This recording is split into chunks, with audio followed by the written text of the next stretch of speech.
예수께서 부활하시기 전 한 주간의 일정이 있습니다. 상황은 이렇습니다. 종려주일에 어린아기를 타고 예루살렘에 입성하십니다. 그리고 그 다음 날 이제 고난주 첫째 날이죠. 예수님은 성전을 들어가셔서 성전을 청결케 하시는데 돈 바꾸는 자들, 이 매매하는 자들을 사정없이 쫓아내십니다. 이제 그 다음 날 아침입니다. 일찍이 베드로와 함께 어제 그 성전을 청결케 하기 전에 무화과 나무의 열매가 없는 것을 보고 이제 저주하셨죠. 근데 그 다음 날 보니까 이 말라 죽은 것입니다. 베드로는 온통 여기에 마음이 쏠려서 예수님이 나무가 말라 죽었습니다. 대답은 이렇습니다. 하나님을 믿으라. 나무만 본 베드로의 질문의 답은 바로 그 나무를 저주하신 그분에 대해서는 관심이 없는 이 사실을 지적하신 것입니다. 그런데 문제는 이런 문제가 아니라 어제 성전을 청결케 하신 이 일을 두고 대제사장 그리고 서기관들 장로들은 하루 종일 고민합니다. 그리고 그 다음날 맘먹고 이렇게 질문합니다. 예수님을 향해서 무슨 권세로 이런 일을 행했느냐. 한마디로 이 모든 것은 대제사장과 서기관과 장로들이 행한 일들이고 유월절을 위해서 이런 준비 정도는 문제가 없겠다고 했던 이 일에 깨끗이 쓸어버리신 것입니다. 그런데 이 질문에 예수님은 이렇게 오히려 물어요. 내가 한 말을 너에게 묻겠다. 이 대답을 하면 나도 너희들에게 대답을 해주겠다. 내가 무슨 권세인지 한번 좀 답을 해봐라. 그러면서 세례 요한의 권세가 하늘로서냐 아니면 사람에게로서냐. 아이들이 모르지 않죠. 근데 만일에 하늘로서라면 왜 믿지 않느냐. 믿어야 되거든요. 예수님을 믿어야 될 수밖에 없고, 사람에게서라고 하면 모든 사람이 세례 요한은 참 선지자이기 때문에 사실은 이 백성을 무서워서 이 말도 못합니다. 자기들끼리 상의하고 소위 대제사장, 서기관, 장로들의 작품이 모르겠다. 예수님은 나도 너에게 무슨 권세로 이런 일을 하는지 말하지 않겠다. 자, 이렇게 끝납니다. 그리고 끊임없는 이 변론이 시작이 되죠. 그리고 세 번째 날은 소위 그 침묵의 날이라는 것을 외부 일정을 잡지 않으시고 안으로 제자들과 아주 심각한 종말에 되어질 일들과 달란트 비유와 슬기로운 5처녀, 미련한 5처녀의 비유, 그리고 옥합을 깨뜨린 그 배단이 마리아, 그리고 예수님의 머리에 부은 이 사건을 말씀하시죠. 이가 내 장례를 준비했다. 안 놀라운 일이죠. 그러면서 온 천하 어디에서든지 복음이 전파되는 곳에는 이 여자의 행한 일도 말하여 그를 기억하리라. 예수님이 하시겠다는 것입니다. 네 번째 날이죠. 최후의 우리가 만찬의 날이라고도 하는데 또 무슨 세족의 날로도 얘기합니다마는 이 최후의 만찬의 날, 바로 마가의 다락방의 사건이죠.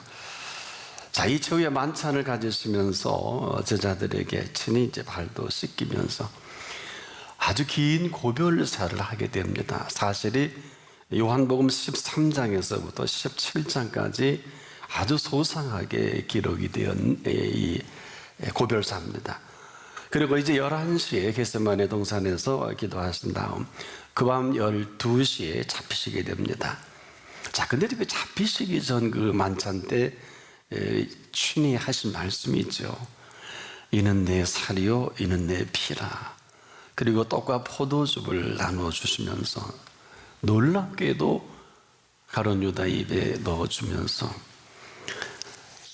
바로 그니라 제자들에게 알립니다. 그가 나를 팔리라 하는 그를 지목을 합니다. 아신 것입니다. 그런데도 놀라운 것은 발을 씻겨주세요. 자, 그리고 내가 행한 것 같이 너희도 행하라. 아마 가룟 유다가 참 어려웠을 것입니다. 그리고 참 많은 말씀을 하시는 이 사건, 이 밤 겟세마네에서 기도하고 잡히신 그 다음에 엄청난 모진 조롱과 멸시 그리고 해서는 안 될 말들을 계속 예수님께 퍼붓습니다. 근데 그 가운데 대제사장이 이런 질문하죠. 네가 찬송받으실 이의 아들 그리스도냐? 이렇게 답을 합니다. 내가 바로 그니라. 인자가 권능의 우편에 앉은 것과 하늘 구름을 타고 오는 것을 너희가 보리라. 빌라도가 또 이런 질문을 합니다. 네가 유대인의 왕이냐? 네 말이 옳도다. 이렇게 답을 하십니다. 끊임없는 이 조소와 조롱 멸시를 받으시면서 밤새 시달리시다가 아침 우리 시간 오전 9시 성경은 제3시라고 하죠. 십자가에 달리십니다. 그리고 제6시 낮 12시에 온 땅이 어두워지면서 이 어둠이 제9시까지 오후 3시까지 계속되는데 마지막 예수님이 소리 지르시죠. 엘리 엘리 나마 사박다니. 나의 하나님 나의 하나님 어찌하여 나를 버리셨나이까. 온 인류를 위한 그 고통을 한 몸에 받으신 이 시간이죠. 온 인류의 죄값을 치르신 비명이기도 하죠.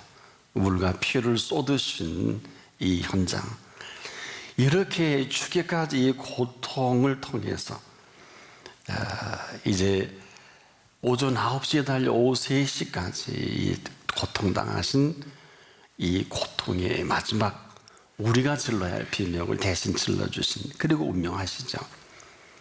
그리고 그 값으로 저와 여러분이 오늘 이렇게 살고 있습니다. 피값입니다. 생명 피값입니다. 그 십자가에서 마지막 다 이루었다. 다 이루었다. 그 값을 지불한 이 값이 얼마나 대단한 값인가를 치르신 이 사실, 우리가 이 사실만 안다 해도 하루를 살아도 천년을 살아서 맛보지 못한 그 놀라운 생명의 신비를 맛보게 하신 그 값, 다 이루신 사실. 그리고 나서 3일 만에 죽은 자 가운데 다시 살아나신 예수님이십니다. 그리고 지금도 여기 살아계신 예수님이십니다. 그 예수께서 오늘도 온 인류를 통치하고 계십니다. 이 예수 그리스도 앞에서 오늘 저와 여러분이 그 뜻대로 살아야 하는 것이 아닙니다. 그의 뜻을 지금도 이루고 계신 예수 그리스도이십니다. 믿고 세례를 받는 자들에게는 구원을 약속하셨고, 믿지 아니하는 자들에게는 정죄를 받으리라 하신 그대로 믿지 아니하는 사람들은 하나같이 그 죄의 정함을 피할 수가 없고 이 죄의 정함을 일생 받다가 마감하는 것을 말합니다. 이 사실은 심각합니다. 우리가 예수를 믿지 않아도 괜찮은 것이 아니라 믿지 아니한 그 불신에서 말하고 행동하고 생각하는 그 모든 생각이 지금 이 세상의 정서입니다. 이것을 사람들이 살아가는 법이다. 그리고 이 사람들이 살아가는 이 법 아래 모두 사람들을 가두어 놓은 법이기도 하죠. 그러면서 가장 정의롭지 못한 사람들이 가장 정의로운 줄 알고 감히 정의를 말하고 강히 공의를 운운합니다. 그리고 이 세상에서 왕 노릇을 하고 있죠. 그래서 예수님은 항상 저와 여러분에게 아닌 것은 아니다, 그런 것은 그렇다라 하신 이유이기도 합니다. 예전하는 것은 죄가 된다고 하셨고, 만약에 이 아닌 것을 계속 그렇다고 하면 그렇게 살 수밖에 없어요. 자, 빌라도만 해도 그렇습니다. 이 사람 모르지 않아요. 대제사장들도 모르지 않잖아요. 서기관 바리새 장로들 모르지 않죠. 이 몰라서가 아니라 모른 척하고 사는 사람들입니다. 보세요. 빌라도가 다 알면서도 대제사장과 유대인의 환심을 사기 위해서 그들의 아우성에 입을 맞춘 사람 아닙니까? 지금도 우리 주변에 이대로 이 함성을 지르는 사람들이 모르진 않아요. 다 알면서도 그 함성을 지릅니다. 인정하면 설 것이 없음을 알고 하는 일들이기도 합니다. 자, 부활하신 예수 그리스도의 부활의 생명이 왜 이렇게 소중할까요? 하나같이 다들 이 생명을 피해서 살아가는 것뿐입니다. 다른 것이 아닙니다. 부활의 생명은 아무에게나 주어지지 않습니다. 또 아무나 부활의 생명을 살 수도 없습니다. 오직 십자가에 달리신 예수께서 3일 만에 다시 살아나신 이 사실을 믿고 그 살아계신 예수를 나의 구주, 나의 하나님으로 믿고 모셔 드릴 수 있을 그때 부활의 생명을 선물로 얻습니다. 그렇지 않으면 혹 흉내는 낼 수 있을런지 몰라요. 이것은 부활의 생명이 아닙니다. 부활의 생명만큼은 살아있는 부활의 생명으로 살아가게 하는 이 부활의 생명이에요. 이것은 우리가 인정하지 않아서 그렇지, 인정하기만 하면 무릇 살아서 나를 믿는 자는 영원히 죽지 아니하리라. 이 사실을 가지고 살아가는 이 생명을 말합니다. 그래서 이 부활의 생명을 살아가는 사람들은 그 살아있는, 그 살아계신 그 부활의 생명을 먹고 그리고 생명과 함께 살아가는 것을 말하죠. 이렇게 정리할 수 있어요. 이 사람들은요, 사는 세계가 다르고요, 먹는 양식이 달라요. 푸른 초장에서 풀을 뜯는 양들이 피 흘리는 고기를 잘 먹는 사자를 부러워하지 않아요. 푸른 초장의 양을, 이 풀을 먹는 양이 피 흘리는 짐승 고기 갖다 줘도 못 먹어요. 한마디로 이 먹는 세계가 다르고 사는 양식이 다른 이 사람을 우리는 복 있는 사람이다. 그래서 이 복 있는 사람이 사는 세계가 그렇듯 악인의 꾀를 볼 때 도무지 매력적이지가 않아요. 혹시 매력적입니까? 그러면 아니에요. 그냥 정리가 되는 거야. 뭐 잘 믿어야 돼, 나 믿기 힘들어, 이건 다 되는 말이 아닙니다. 복 있는 사람은 죄인에게는 쓸 필요가 없어요. 또 오만한 자리에 앉을 필요가 없습니다. 오직 복 있는 자리에서 살아갑니다. 이걸 이렇게 쉽게 얘기할 수 있겠죠. 시냇가에 심은 나무가 계절을 쫓아서 아름다운 결실을 맺어가고 그 잎사귀가 마르지 아니함과 똑같습니다. 자, 시냇가에 심겨졌기에 그 잎사귀가 마를 수가 없죠. 왜? 공급해 주시는 그 공급으로 살아간단 말이에요. 끊어지면 말라 비틀어져 죽겠죠. 한마디로 매일의 생명의 양식을 먹고 사는 것을 말합니다. 또 보세요. 우리도 저나 여러분 매일 하루 3끼 양식을 먹지 않습니까? 육신을 위해서. 그런데 이 영원한 생명을 우리에게 선물로 주셔서 살아가는 사람은 무슨 일을 만나든지 그때 그 시마다 그 손길 아래 살아갑니다. 만사 형통한 것이 아닙니다. 만사를 형통케 하시는 그 손길 아래 살아갑니다. 매 순간마다 어려운 일이 없는 게 아니에요. 어마어마한 일이 터집니다. 죽어요. 그런데 안 죽어요. 망해요. 그런데 안 망해요. 병들어 끝날 수밖에 없는데 끝나지 않아요. 그때 그 시마다 그 손길로 살피시는 손길입니다. 이것이 부활의 생명으로 살아가는 삶의 실체이기도 합니다. 여러분, 부활의 생명은 살아있는 생명입니다. 이 사람들은 세상 사람들이 세상 이야기를 할 때 천국의 윤리를 거침없이 말합니다. 또 사람들이 세상에 먹는 양식을 이야기할 때 천국의 양식을 말합니다. 말할 줄을 몰라서 말을 하지 않는 게 아니에요. 보세요. 빌라도가 예수께 물을 때 답을 하지 않는 것과도 같아요. 하실 말씀만 하시고 그가 궁금해하는 건 절대로 얘기하지 않아요. 한다 해도 알아듣지 못합니다. 네가 왕이냐? 그렇다. 네가 진리냐? 그렇다. 그 외에 다른 말을 할 필요가 없어서 해도 못 알아들으니까 하지 않습니다.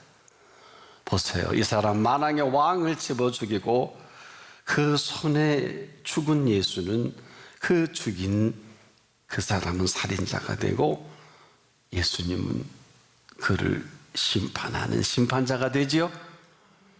그가 예수님을 심판하지만 않았어도 심판받을 이유가 없는 거예요. 그가 예수님을 저주하지만 않았어도 지금도 온 세계 사람들이 빌라도에게 고난을 받으사 지옥에서도 지긋지긋할 거예요. 2000년 동안 온 전 세계 사람들이 저주하지 않았으면 저주받을 이유가 없잖아요. 스스로 무덤을 판 사람이에요. 오늘 우리도 마찬가지입니다. 함부로 말하는 사람들은 함부로 말할 수 있는 자유가 있을는지 몰라도 그 말한 그 말대로 심판을 피할 수는 없어요. 지금 우리가 하는 그 말은 사실 우리의 생애를 주도하는 이 사실을 본인만 몰라요. 그리고 함부로 말합니다. 보통 심각한 일이 아닙니다. 내 말로 의롭다함을 받고 내 말로 정죄함을 받으리라 친히 하신 말씀이 있습니다. 지금도 이렇게 세상이 시끄러운 것이 아니에요. 그가 한 그 말로 세상이 이렇게 시끄러워진 거거든요. 자, 이 사실로 쓸데없이 고생하는 사람 한둘이 아니고 이것 때문에 죽고 이것 때문에 지금 살기도 하지 않습니까? 그럼에도 행복한 사람은 그 언어가 행복한 사람을 말합니다. 친히 예수님이 그러셨죠. 말에 실수가 없으면 온전한 사람이다. 이 사람을 또 복된 사람이라고 할 수 있는데 복된 사람은 그 모든 언어가 복될 수밖에 없어요. 달리 할 말이 없어요. 자, 보세요. 복된 것뿐인데 그 외에 다른 말이 필요할까요?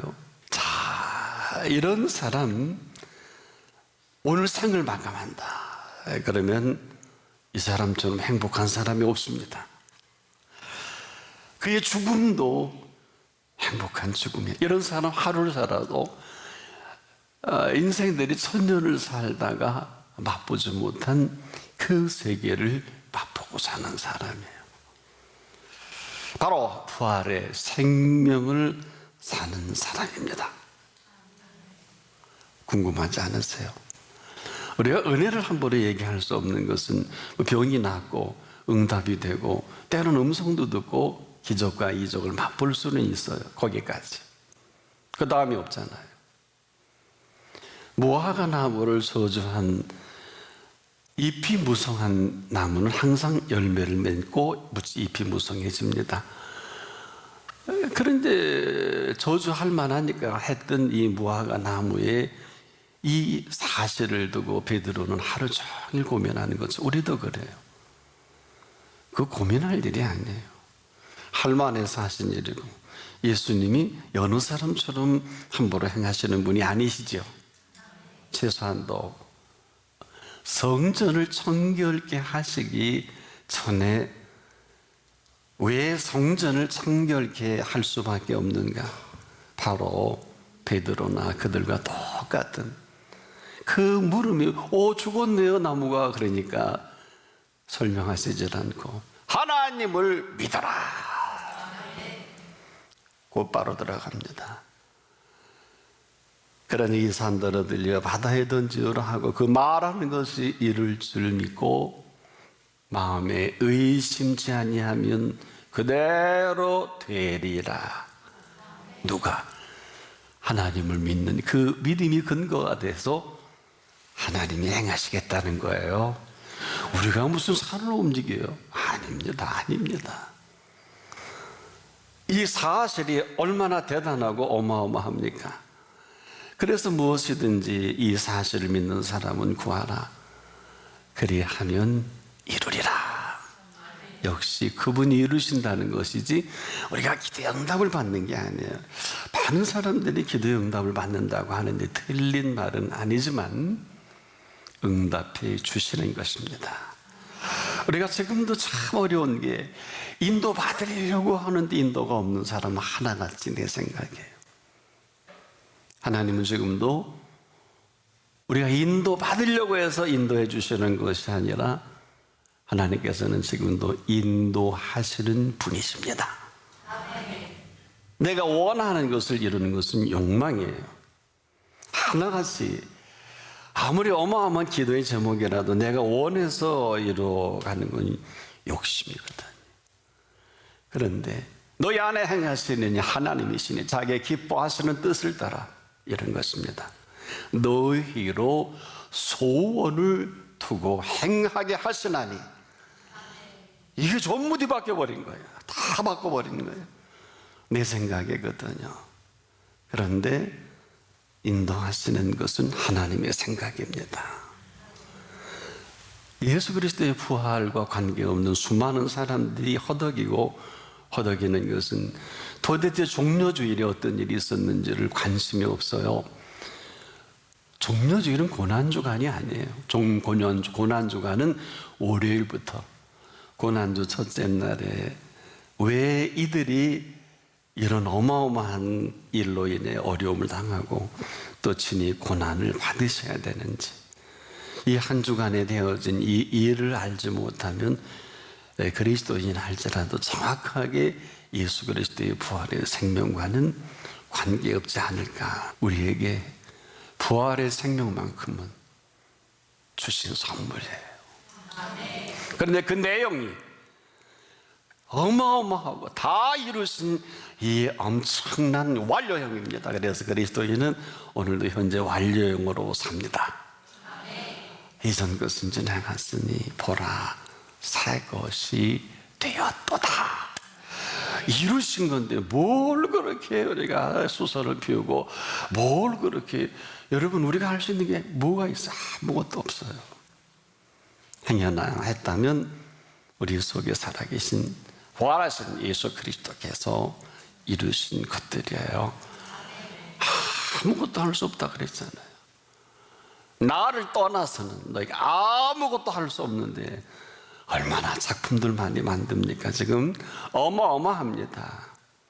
여러분, 조용히 가슴에 손을 얹고 한번 생각해 보십시다. 우리가 이루어서 너무 감동적인 일, 그 일까지라도 그분이 하신 거예요. 아니면 아닐 것입니다.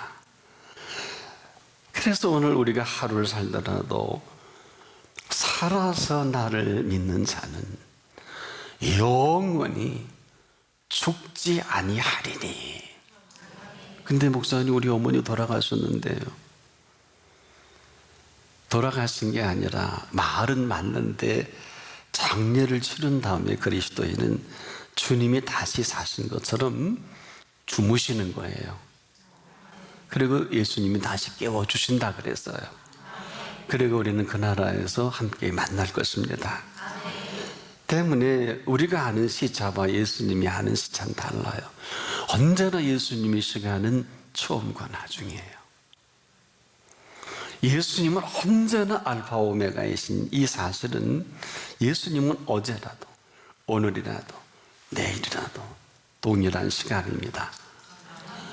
어렵습니까? 아니요. 그분을 믿으면 쉽습니다. 이것을 한마디로 영원한 생명의 시간이다. 이걸 그 값을 지불하시고 저나 여러분에게 주신 선물이에요. 근데 우리가 너무 쓸데없는 것에 시간, 수고, 공간까지라도 정신없이 바쁜 사람, 바빠서 뭐 할래요? 그 돈 좀 몇 분 벌릴 수 있을 줄 압니다만은 그렇다고 잘못됐다는 게 아니에요. 중요한 일부터 먼저 하십시오. 그리고 별로 중요하지 않은 일은 자꾸 좀 미뤄두세요. 오늘 부활하신 예수 그리스도의 생명만큼 중요한 일이 어디 있습니까? 이보다 더 놀라운 사건이 어디 있습니까? 이 사람 무엇을 하든 먹든지 마시든 무엇을 하든 그분이 책임을 져주십니다. 함부로 할 수 없어요. 함부로 하는 그 값대로 다 그분이 책임을 지시고 간섭해 주실 거예요. 이걸 일찍이 알았는가 몰랐는가 할 수는 없지만 다윗은 이런 고백합니다. 내가 사망의 음침한 골짜기로 다닐지라도 해바듬을 두려워하지 않을 것은 주께서 나와 함께 하심이라. 주의 지팡이와 막대기가 나를 안위하시나이다. 그러면 되는 거 아니에요? 근데 그 맨 마지막에 너무 멋있지 않아요? 뭐라 그랬어요 다윗은? 성령 나와 함께 하시니 내가 여호와의 집에 영원히 거하리로다. 어마어마한 얘기 하잖아요. 영원히 거하리로다. 영원한 생명을 맛보았던 것 같아요. 그렇지 않고서 그런 말을 함부로 할 수는 없지 않겠습니까? 오늘 이보다 더 중요한 이슈는 없습니다. 부활하신 생명으로 오늘부터 여러분의 생명이 시작되기를 축복합니다.